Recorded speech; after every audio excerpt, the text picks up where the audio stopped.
Our scripture today comes from Luke 2, 39 through 50.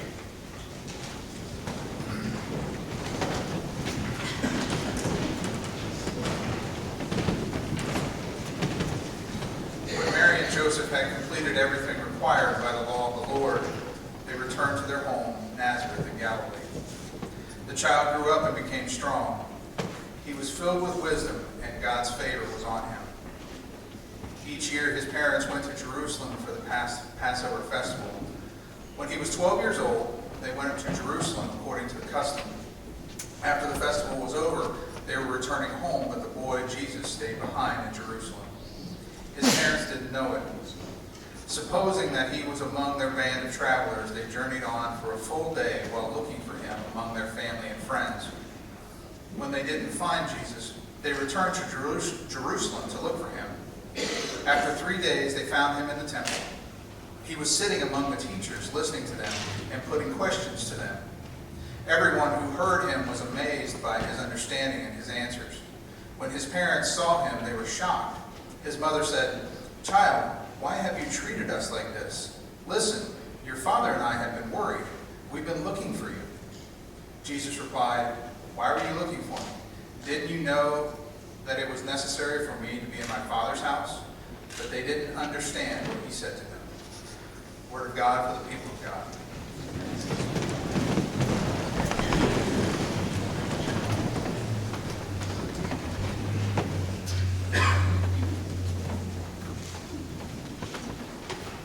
Let's pray this morning, shall we?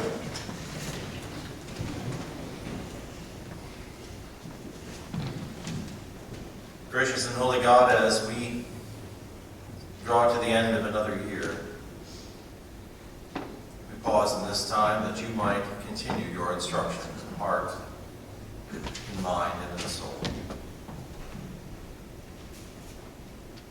We thank you for the day that you have granted to us and the possibility of new life, new hope, and new love to spread into your world and into your community.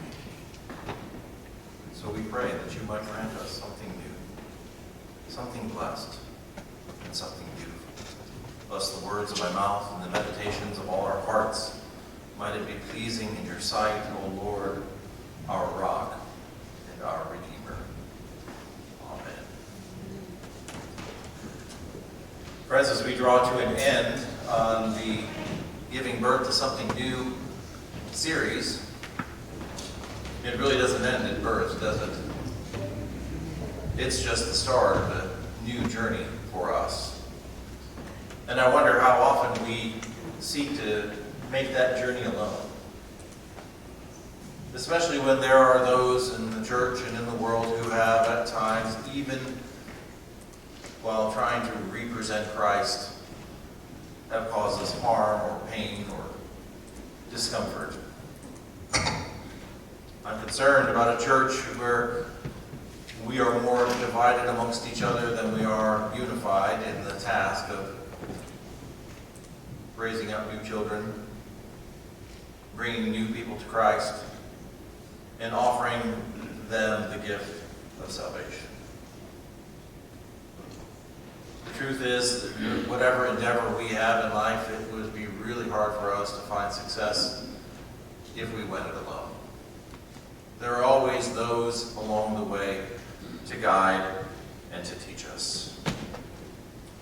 Joe Kidda, in his book Wisdom of Our Fathers, writes this in the first pages. He said, "I'm still waiting for my father to talk to me about sex and success, about money and marriage, about religion and raising kids. But since my father died 8 years ago, I guess I don't have much chance of ever benefiting from all the lessons he learned in life. It's not that he was a bad father. He was just a quiet one. Even in the best father-son relationships, there's an uncomfortable familiarity that inhibits us from talking like friends. It's not that our fathers have too little to say to us, but rather they have too much. Some of them fought the Nazis and struggled with the Depression. They've loved women, lost women, they've raised difficult children, met every manner of person, good or bad. They witnessed the trajectory of their own careers up and down, and lots of others. They've watched heroes, fads, and politicians come and go. They learn what's important and what's not. They've been so many places that we have yet to travel. But since neither father nor son knows where or how to start these conversations, we talk about cars and sports and weather instead. The shame of it is, I don't know a man my age who doesn't feel that he's navigating his life without a map. Our fathers may not have all the directions for us in life, but they sure know where a lot of the potholes and detours lie. There's a lot of wisdom out there. If only we could ask. If only we could listen. End quote. Friends, in this journey of life, especially in parenting, I think it was probably when my kids started to get to the teenage years that my parents started to grow wise again. You know what I'm saying. And even in the college years, we started to grow even wiser in our kids' eyes. My mother had a saying I couldn't stand. When I would find the words coming out of my mouth that I hated my parents saying as a kid. And she would just chuckle as I was trying to correct my kids. She'd say, "Oh, the apple doesn't fall far from the tree." Ironically, Kathleen and I had that conversation just this week, that she was uttering words that her mother had uttered to her as a young child. I'm afraid that we're becoming a community of so much disconnectedness that we fail to see the worth and the benefit of living in the community, in relationship with one another as those who have walked the road in some ways and those who are just learning how to walk. I think that is also true of our faith community. I have pondered how much life has changed from when I was a kid. See, our parents sent us off into the world. We played with the kids in the neighborhood. We got in trouble, and it was not uncommon for a mother somewhere in that community to see us, know exactly that, "Oh, here's Sir Waldo." Correct me right there on the spot, call my parents, and I knew whatever I got from that person wasn't even going to be close to what I got when I got home. And that wasn't a bad thing. Then in no place and no time did we question whether or not that mother saw that. But today we've become so isolated in our community, in our world, that we first challenge the one who's called us and said, "Hey, do you know what your son is doing now?" Then we say, "Yep, that sounds like Joe. I'll take care of it." We have failed to be a community that is knit together in a village that's raising children anymore. But I believe that is what the church can provide to the world. I believe the church can still be the place in which we can demonstrate what it's like to journey down this road together. In which we can have sacred conversations, not about all the successes of our kids, but those questions of, well, how do I deal with this? Yeah, I've been there. Sage advice from those who have walked a little farther down the road. I was sitting back here listening to Pastor Larry read the scripture about the community that was built in Jesus' early day. And I was thinking about those who I have kind of leaned on a little bit to get some advice. One such gentleman, ironically, as my oldest son was entering college, had his son that was a year older than me. And we were sitting at Honda. He was a salesperson that had come in. We were friends to some degree, and it was right before Thanksgiving. And I said to him, "So, it's been a couple months with your child gone." "Yep, my son. Yep." "What advice do you have for someone who's looking at that in less than a year?" He said, "You know, Joe, this may sound weird, but this is the plan we worked out. and has become known as my plan for my family.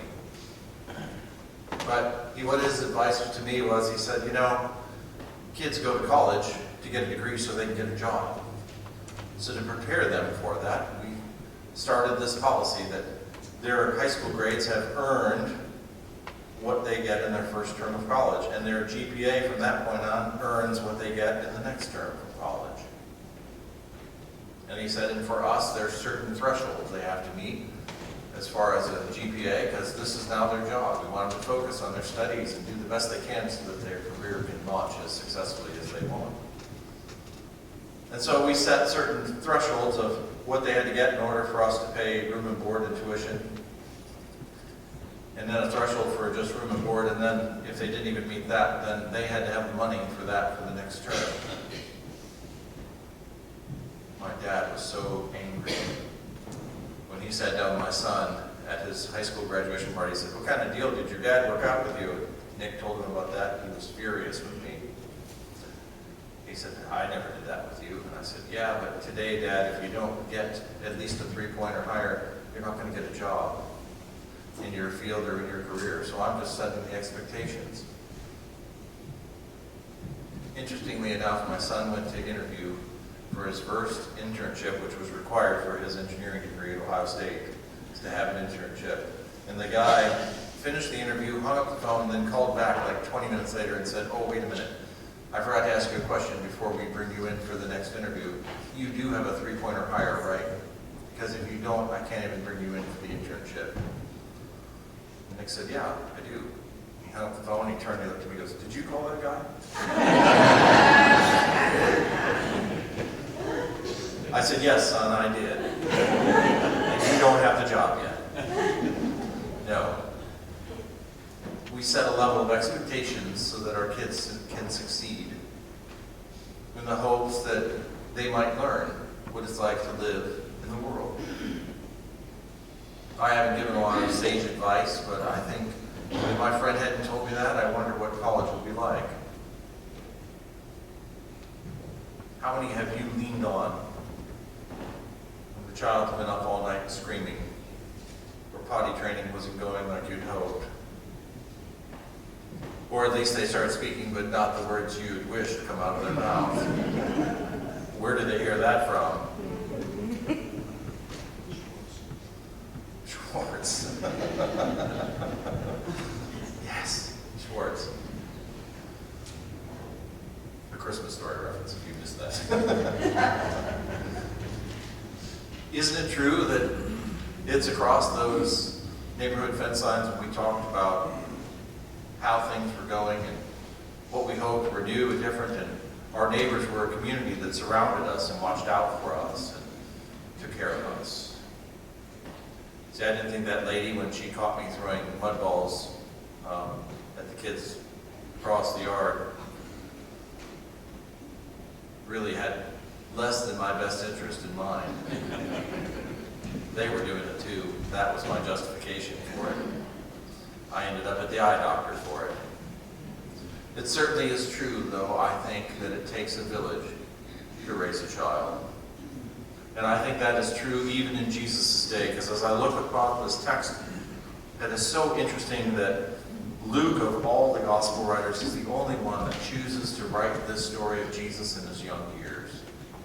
There are writings about Jesus in his young years, none that were canonized or none that were officially put into our Bible, other than this story from the birth narrative until the time in which Jesus starts his ministry at around 30 years old. But Luke must have sat down with Mary and Joseph and talked to them about this child. And the one story they remember is the time in which they lived in community. Look at the community that Jesus lived in, worshipped in, and participated in. First and foremost, he participated in the community of family. He says to his parents in the end that he will be faithful to them from that point on.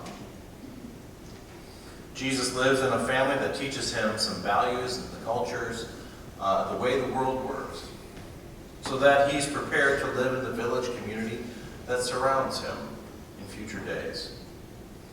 That family and other families belong to an even larger family, the family of God. And that is the family of God that packs up once a year. At least the men are required to, and travel off to Jerusalem for the festival of the Passover.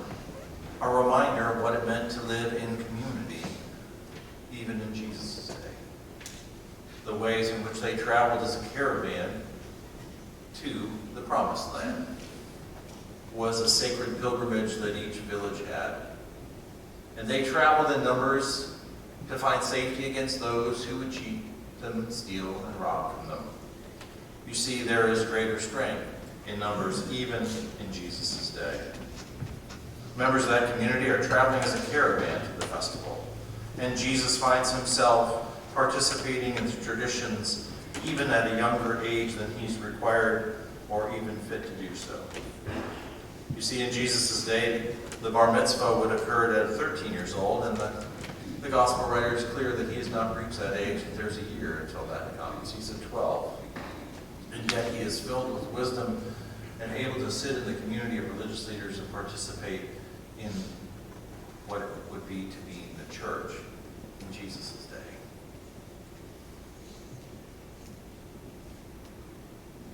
As I thought about this process as Jenny and I were young parents, what it would have been like to raise a child without the phone, without the opportunity to call mom and go, okay, no, I can't show you, but there's this weird rash, or he's not eating, or he's up all night, put the special ointment on his gums, he's teething. The sage advice from mom and dad when we got together, right? And it even continues to this day. As we sat this week, and my dad said, well, how's it going with this? And it's funny to watch your children struggle with the things you struggled with even in raising kids. It's true of the Christian community. It's true of us, who come together not because of a specific set of rules or norms on the times that we gather or the ways in which we worship, whether it's with a choir or a praise band or in some other ways. But we come and are a part and participate in the Christian community because it grants us wisdom and knowledge we wouldn't get doing it on our own. We come because we have a voice and a place to offer our own experience with the risen Christ, with the ways in which God works. We sit in communities, whether it's a Bible study or a small group, whether it's working side by side in the mission field, and we do church. We do what it means to be a part of a community of members who are committed to each other, to our safety, and to staying on the road in which we can find salvation at the end. You see, after giving birth to something new, it's just the start of the process of a lifelong learning lesson of who is this God and what does this God need and want and hope for me and you. And why does God give us talents and gifts that he doesn't give to others and vice versa? And how can we use those gifts, those wisdom, those knowledge, those capabilities in community, in unity, to the building up of the church? So why is it that we are so quick to disregard the values in others if they don't see things the way we do? And where is there in our journey an understanding that this community is a community to lift us up when we're struggling, and a call to action when we see others in our church the same way? Across not only the denomination, but Christendom as a whole. John Wesley wrote this covenant prayer that we read in unison today as a way for us to refresh our commitment to the church and to its mission and ministry each year. And it was normally read, and there's a whole worship service around it, on New Year's Eve. It starts with the commitment of me. I am no longer my own, but thine. Put me to what thou wilt. Rank me with whom thou wilt. Put me to doing and put me to suffering. Let me be employed for thee or laid aside for thee. Exalted for thee or brought low for thee. Let me be full, let me be empty. Let me have all things, let me have nothing. I freely and heartily yield all things to thy pleasure and disposal. And now, O gracious and blessed God, Father, Son, and Holy Spirit, thou art mine, and I am thine. So be it. The covenant which I have made here on earth, let it be ratified in heaven. Friends, this is the prayer of what it means to live first in a community of relationship with the Trinity. The second, what it means to be in service and ministry. That it's not my will, but the will of God that trumps all. That the moment we say yes, he has control over everything. Even when we seek to not want him involved in this thing, God has a way of creeping in beautiful and unexpected ways.